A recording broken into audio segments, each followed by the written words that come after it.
আজ হয়তো একটা ভুল বলে ফেলছি, মিথ্যা বলে, হতেই পারে, কিন্তু লাগাতার মিশা কথা, কথা বুঝছেন নি আমার কথাটা? প্রত্যেক দিন মিশা কথা, প্রতিদিন বুঝি মানুষের সুদ খায়, প্রতিদিন বুঝি ওজনে কম দেয়, প্রতিদিন বুঝি কাস্টমারের ঠকায়। এটা কি মুসলমান?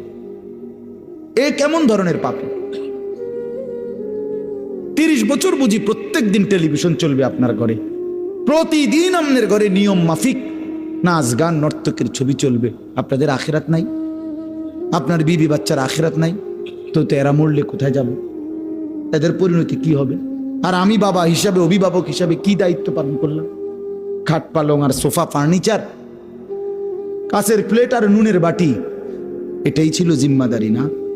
একজন মুসলমানের দায়িত্ব তার স্ত্রী সন্তানের জন্য এই শুধু খাট পালং আর সোফা ফার্নিচার ব্যবস্থা করা, এই তো না? বলেন না বাবা, বলেন তো কি দায়িত্ব ছিল? কোরআন শরীফ